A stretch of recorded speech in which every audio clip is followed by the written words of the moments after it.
Hey there, I'm Sarah Zarella, a portrait and wedding photographer and your host for Wedding Secrets Unveiled. This is a podcast where we cut through the complexity of wedding planning, leaving you with everything you need to know directly from the industry experts. If you want to simplify your wedding planning while having fun, of course, you came to the right place. Join me while I guide you through your planning, starting from your engagement to your big day when you say, I do.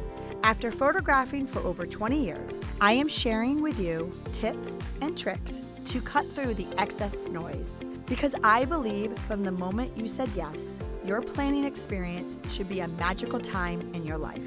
Here you'll find episodes that are fun, stress-free, and straight to the point with a fresh, honest take on the reality of what you really need to know about planning your perfect day. Let's dive in. Welcome back to Wedding Secrets Unveiled podcast, friends. I'm your host, Sarah Zarella, and today we have Lara, who's the founder of The Privilege Is Mine. She's an event planner, and she's also the creator of the alternative wedding planning app, Altare. So we are really going to talk today a little bit about red flags, green lights of hiring a wedding planner, how to set yourself up for success on that first initial phone call, and really making sure that you pick the right planner for you and setting those boundaries and making sure that you find the perfect fit. She's also going to touch upon a new app that she just launched to help you, no matter where you are in the nation, plan your wedding.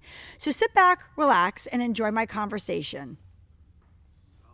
Well, welcome back to Wedding Secrets Unveiled podcast, friends. I'm excited to introduce you to our next guest. So tell them who you are, what you do, and who you serve. Thank you so much for having me. My name is Lara Mahler. I am the founder of The Privilege Is Mine and Altare, a wedding planning app.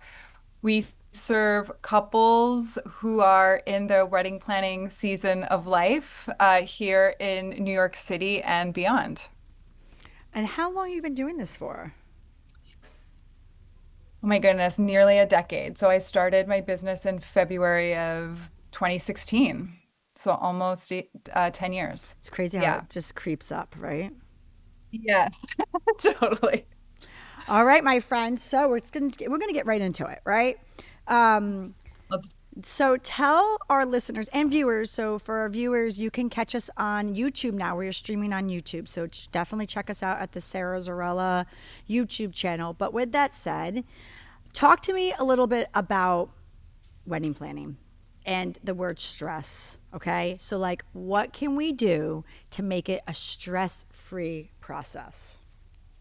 Yes. So I do think that overall, wedding planning kind of, and maybe it comes from what we see on TV, like, The Wedding Planner with Jennifer Lopez and, what we, kind of like the advice that we get from outside folks, but also social media and like what we see on Reddit. Like it's all very chaotic, it feels like. And I feel like you can have a wedding planning process that not necessarily is stress-free because you can't, we can't take the stress away completely because life is stressful. That's just like a normal part of life. But we call it like a stress-less way of doing weddings. And, I think that means giving yourself plenty of time and also doing a little bit of research before jumping into the process, getting a sense of like what things are going to cost you wherever you are, whether you be in New York, that's where we're based, or any other state or country, kind of like do your research a little bit on what things can cost so that you're setting yourself up for success.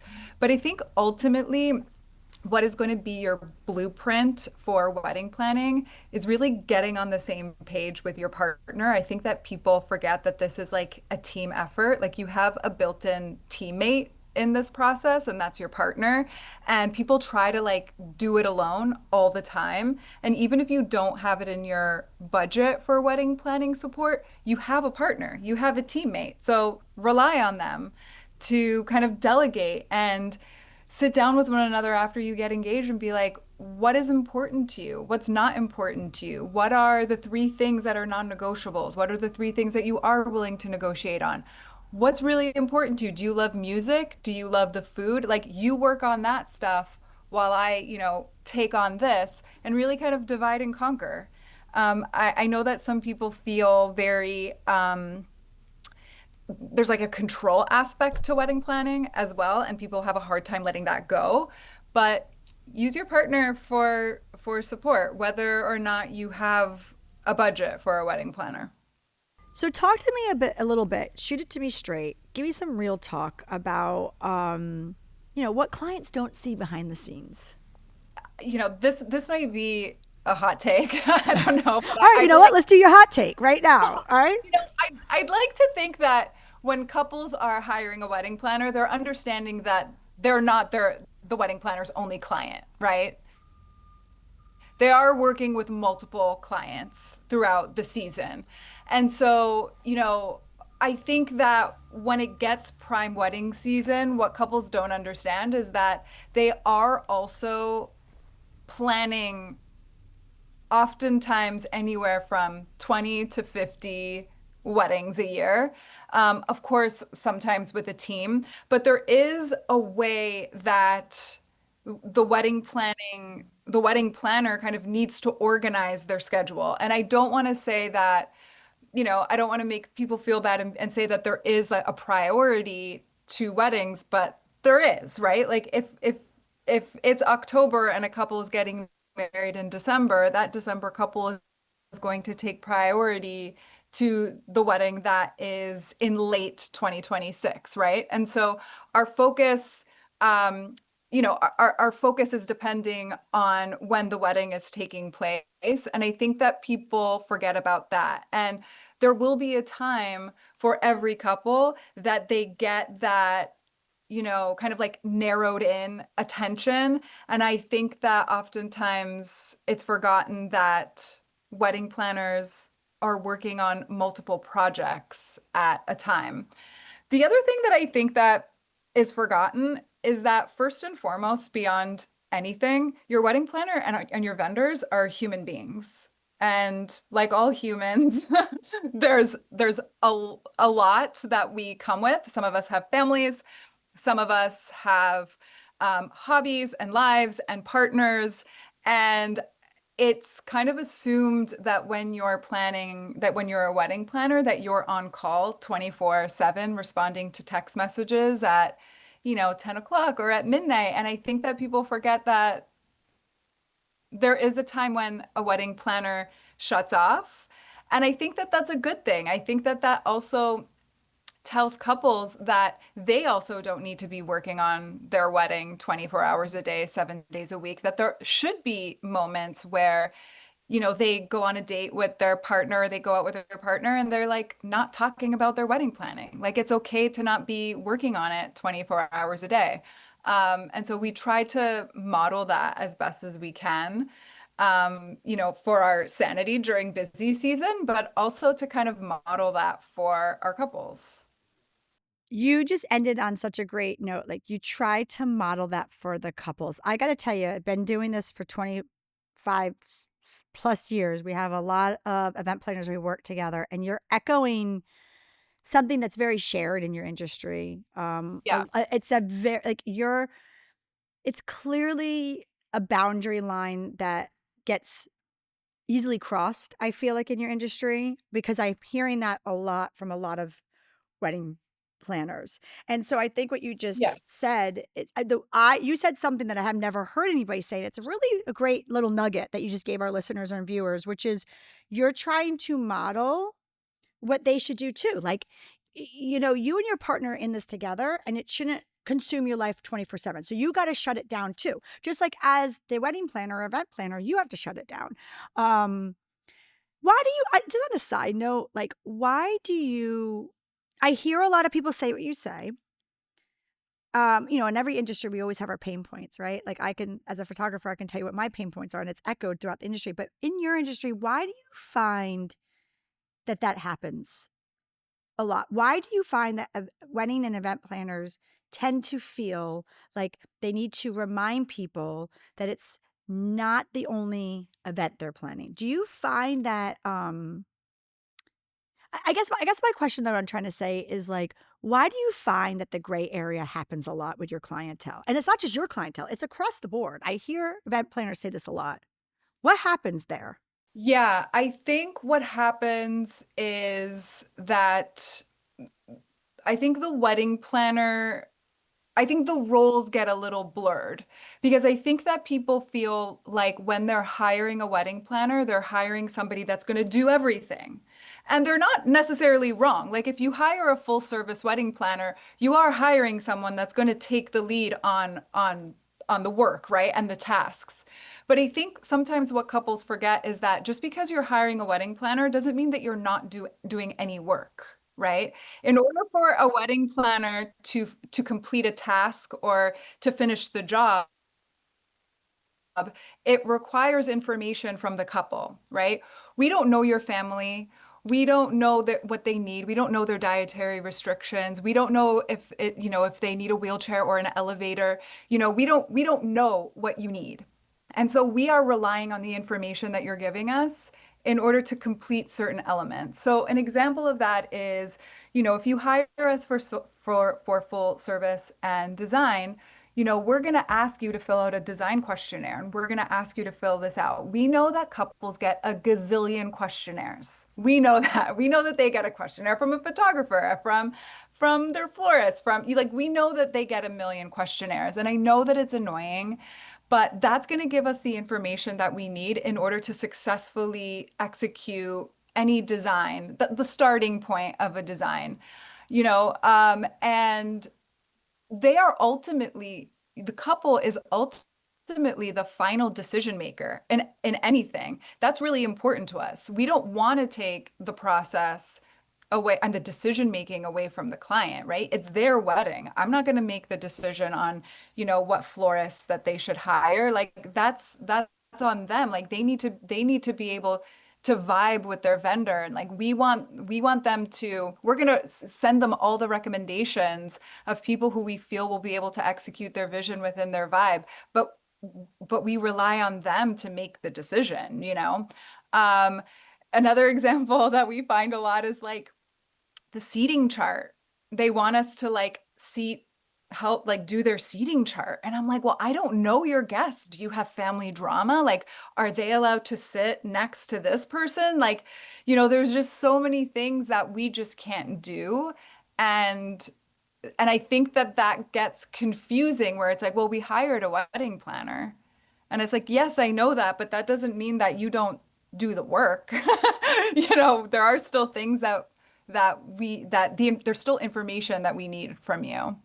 And there are some tricky lines as well if something goes wrong on a wedding day, which is bound to happen, that oftentimes, you know, because the wedding planner was so close in the planning process, and we had been communicating with all the vendors, that oftentimes too the wedding planner feels like it's their fault just inherently because we've been in it so closely for so long.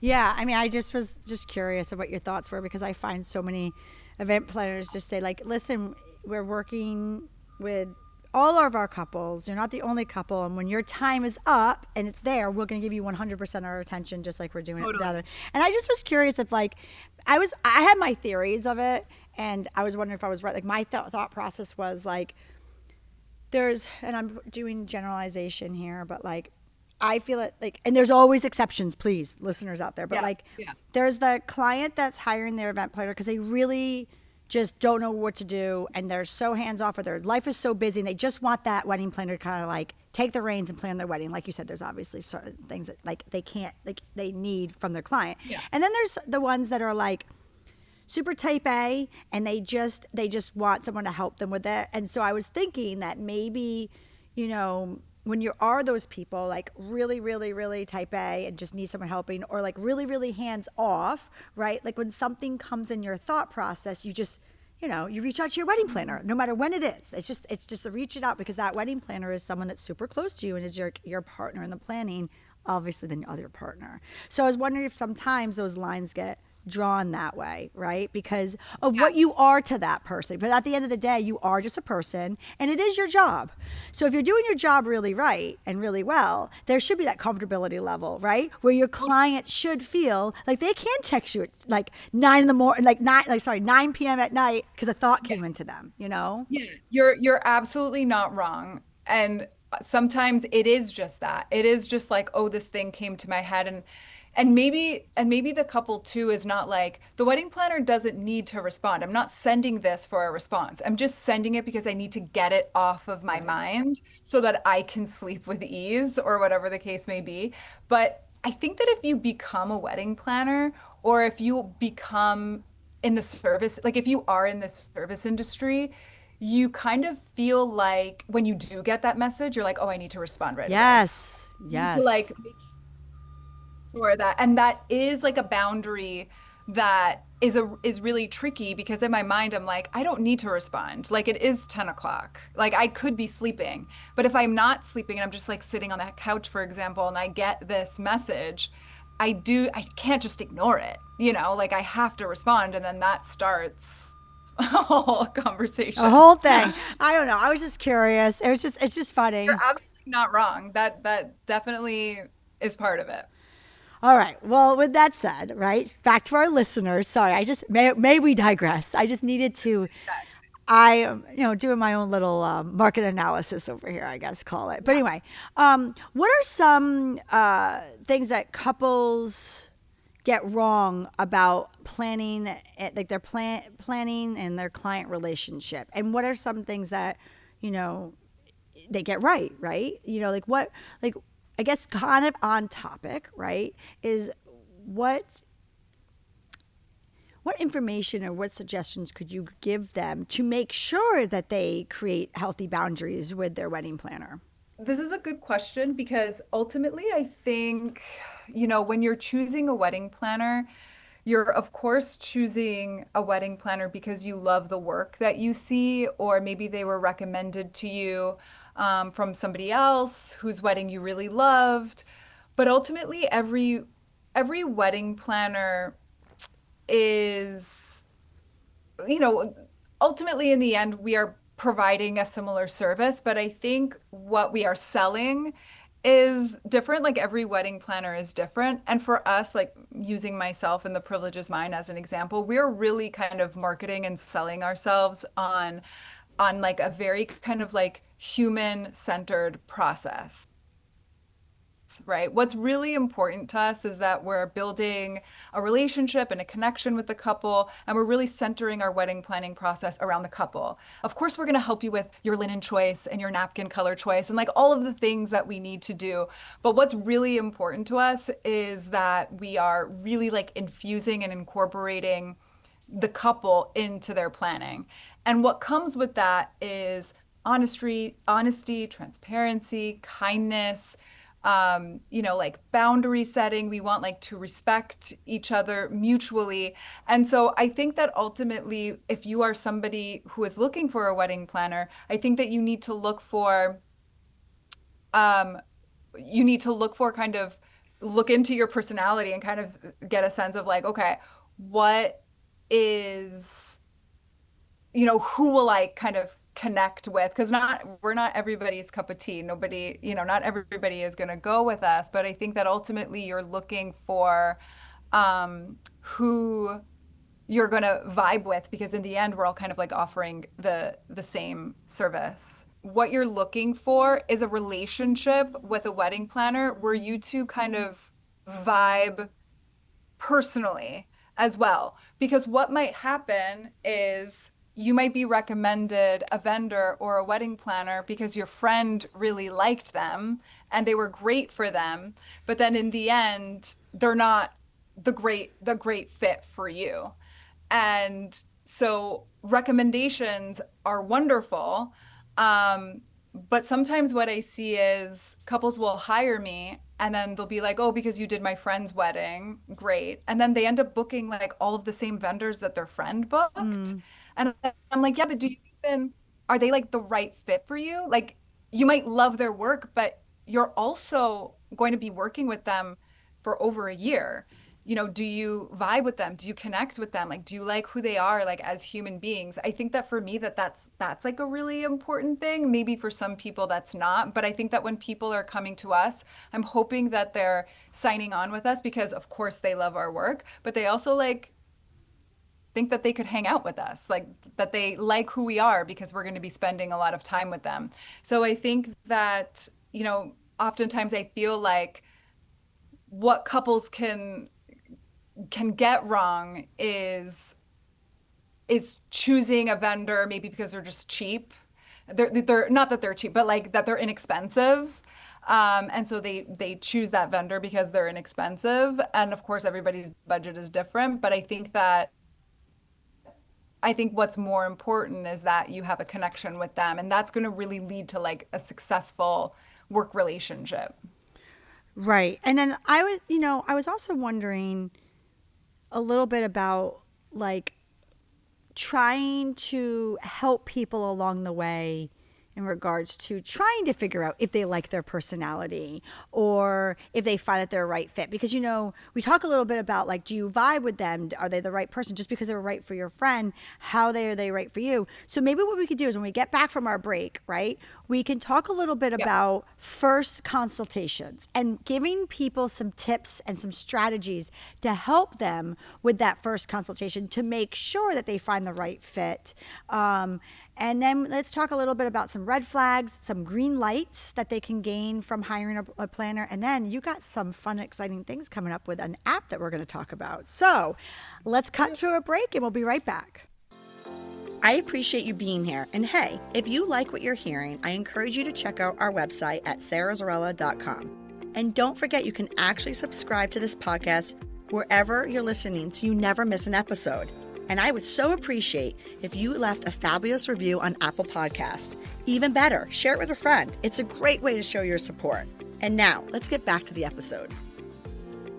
Well, welcome back to Wedding Secrets Unveiled podcast, friends. So before the break, we were talking a little bit about just like the wedding planning process in general, setting those boundaries for couples, for the event planner, but also too like finding like what's right for you versus like what may have been right for like your friend or someone that you know or another client that the wedding planner is working with. So going back to like what's right for you, right? Like let's just break it down for our listeners. Like let's go right to that first consult, right? Like what tips do you have for success for someone? I mean, listen, I get it, guys. You guys are listening to this. It is overwhelming, and you're probably listening to us being like, all right, how do I know she's right for me to be my wedding planner, right? Or someone else who may not be in your area, right, who's listening to you right now. How, like, give it to them, like let's help them out. I'm going to help you out in your first call. Here we go. Yes. Okay. So the main thing, and again, everybody has things that's really important to them. For me, when I was planning my wedding, I wanted response times to be very quick. Like if I was going to send out an inquiry, then I wanted within 24 hours, for them to respond to me. That like for me was very important. So, that doesn't work for everybody, but I would say like when you get on a phone call with a wedding planner, I think that first and foremost, you should leave the call kind of like invigorated. I feel like you should leave your phone call feeling excited about your wedding planning process, not more stressful. Oftentimes, couples are coming into the call, they don't know, this is likely the first wedding that they've ever planned. So they don't really, know much. So if they've left the call and if you have left the call and you feel kind of like you've had some education, like you've learned something, you've left with like a little like tidbit on like how to move forward, and you've laughed a little bit in the call and you felt like at ease and comfortable, I think that that's like a major green flag. Um, if a red flag in my mind is if not necessarily if the wedding planner hasn't worked at your venue, I don't think that that's a red flag at all. I think that there are many venues that we haven't worked at in the city, and that doesn't mean that like we won't be able to get the job done. So that is not necessarily a red flag, but I feel like if everything is, yes, we can do that. Yes, we can do that. Yes, we can do that. Yes, we can do that. I think that I would have a lot of questions about, like, okay, but what else? Like, in your personal experience, what, in your experience in the industry, because you're giving me a lot of yeses, but like, let's talk about that. So, an example of that is, if can we plan our wedding? We want 200 people at our wedding, but our budget is $100,000. This is like a very kind of like New York centered budget. That's like not really doable in New York City. But if your wedding planner is saying, "Oh yeah, yeah, that's absolutely doable. That's totally fine," without giving any like education into it, then that to me is a red flag. I think that wedding planners can't always be a yes person, but they also like need to share kind of the industry standard a little bit in a phone call and educate couples a little bit. So I would say like unrealistic promises, essentially. Fair. Your presence on Instagram and TikTok like shouldn't be like the end all be all, but I do think that your wedding planner should have good reviews online. They should be able to be searchable and have, a good reputation within the industry. I also think that I think that within a phone call, like it is okay to ask for references and it is okay to ask for to maybe like connect with past couples. That's definitely something that people have asked me to do in the past. And I think that it would be a red flag if they didn't provide that information to couples. So I think that ultimately, like in the end, if you're asking of things of your wedding planner and they're shutting you down or they're making you feel like that's not normal or you don't do it and they're making you feel small for asking you specific questions, then that to me is a red flag. So I want to share a quick story and just follow me along here. People are going to be like, where are you going with this, Sarah? But there's a reason, right? For us, it's second nature. We live, breathe this industry. Okay. So everything you're saying to me, I'm like, yep. But I'm putting myself now in my couple's shoes or in your couple's shoes. And this is all great advice, right? That you're giving them. And I'm going to kind of explain a little bit what happened to me and reasons of why people who are listening to this podcast are set up for success, right? If they listen to what the points that you just gave, they're golden. I talked about in a segment that I did of a podcast that aired a couple months ago about how I was actively looking for a website designer. Okay. So I design, I'm a designer. Yes, I'm a photographer, but I'm a designer too. But so yeah. I did my marketing, did my website. Right. But it's to the point now where I'm like, you know what? I want to refresh and I don't want to do it again. I want an outside expert. Right. Cause whatever I do might just be pulling from the same thing. Okay. So where I'm going with this is it's not an industry I know. I don't live and breathe graphic design. Yes, I know how to I don't live and breathe it. So I actually was now, right, kind of where our couples are, right? They don't live and breathe weddings. So I had to find a designer. And so I was doing these consultation calls and I literally stopped in the middle of it. And the last episode I talked about how I hired somebody. Well, update. It went down south real fast. But where I'm going with this is I remember in the in the process of interviewing designers, being like, wow, this is what our couples feel like, right? Mm-hmm. I was calling people, I was having first consultation calls with people, and I was asking these questions. And I was just feeling overwhelmed because I was finding that, yes, I definitely knew when I interviewed someone, if they weren't right. But let's say I found two people I really loved, okay? I didn't know how to pick between those two people. Okay. And I was like, this is what our couples go through when they're looking for a photographer or a wedding planner. This is it, right? Yeah. So here's the deal. I picked somebody. I had to go off of my gut, right? Because all things equal, I just had to go off of my gut. And so I asked for one more consultation call and I just went off my gut. Well, the last episode when I was talking about this, I said, hey, we're designing. Well, let me tell you something. That designer scammed me. They were a scam. So here I am, who I think I'm a good person. I don't want to get into the scamming situation, but it was a legit scam, okay? And I don't even... One day, when we have time, I'll talk about it. Maybe on my next pub. But my point is, you know what I didn't do? And you just brought it up. There was two things I didn't do. One, I didn't ask for referrals. Okay. In hindsight, I feel like if I asked for referrals, I would have gotten back to what I unfortunately found out through trial and error. Because even if you ask for referrals and you give a referral, you are now able to talk to another couple and just talk to them. And I'm not saying that because one of us is scammers, but I'm saying like you could actually just talk to the couple, and the couple might be talking about their experience, and you might be listening to something and it may not just resonate. You might be like, oh, that was good for them, even though like maybe the wedding planner is great or the photographer is great, but you might hear something from your couple's words that might not be right for you. Kind of like you were talking about your friend, right? The other thing I didn't do in hindsight, I should have, is ignoring their Instagram. So let me tell you something. Their Instagram was great. And I'm a big believer that you can't go over Instagram because, listen, if you're working, you shouldn't have time to constantly post. And if you do have time to constantly post, you have an outside company doing it, which is a whole other. But anyway, you still can't ignore them. And you said you should at least have a presence. They had a beautiful Instagram, but they didn't post for a year. And I thought to myself, oh, it's because she got busy and she just couldn't do it. That's a red flag, Sarah.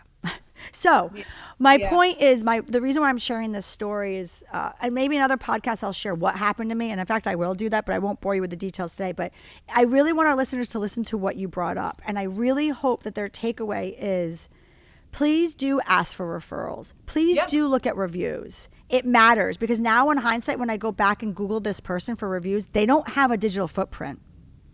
Yeah. They got a beautiful website. And sure, anybody can pop up a website. That's how I hired them. I met them on a call, but they don't have a digital footprint. There's no reviews on this person. Yes. Yeah.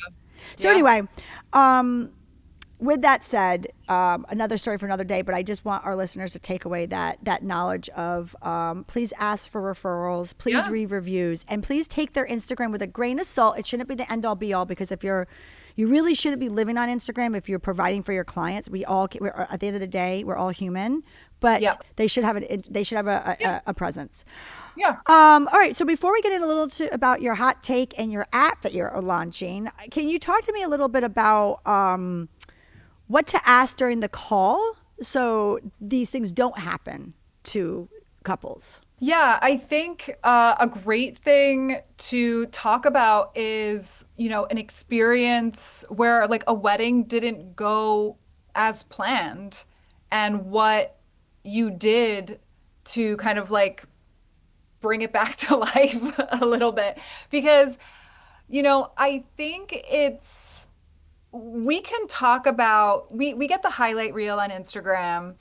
We'll talk about like all the great things that we do, often. But I think people want to know like how you step up in an instance where something doesn't go as planned, What are you going to do when something doesn't go as planned? What is your backup plan? What happens if you get sick?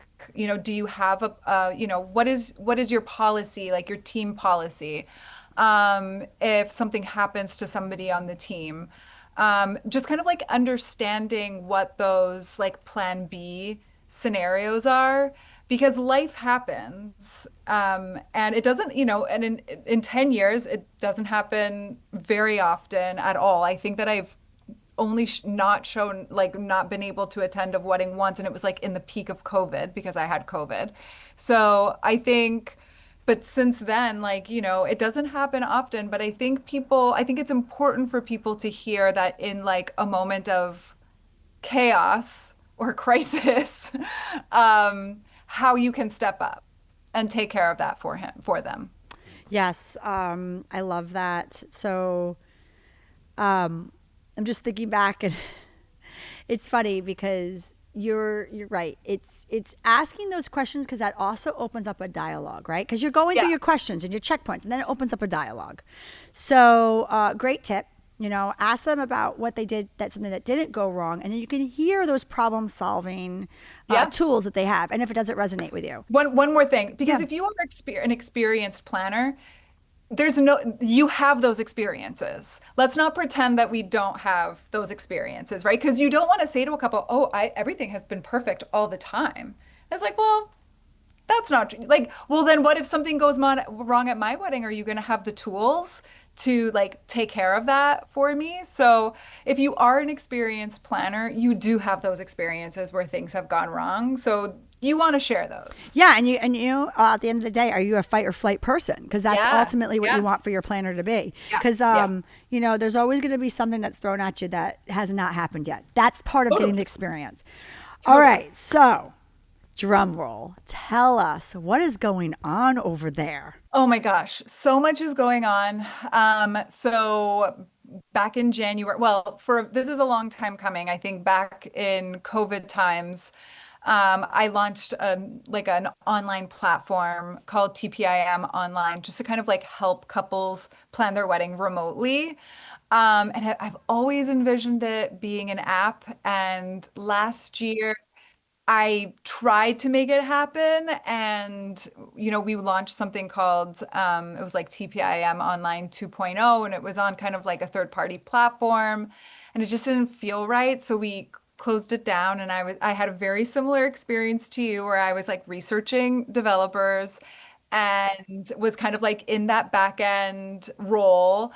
And we finally locked it in and started working with a developer to build this app and this other company called Altair. So Altair is a wedding planning app designed for couples who don't have it in their budget for traditional wedding planning. This is an app where they will have all of the tools, the wedding planning tools that they need to feel confident and successful to tackle their wedding planning I on their love own. that. So for our listeners, we will have all your information on our show notes so they can check out your Yes. new app.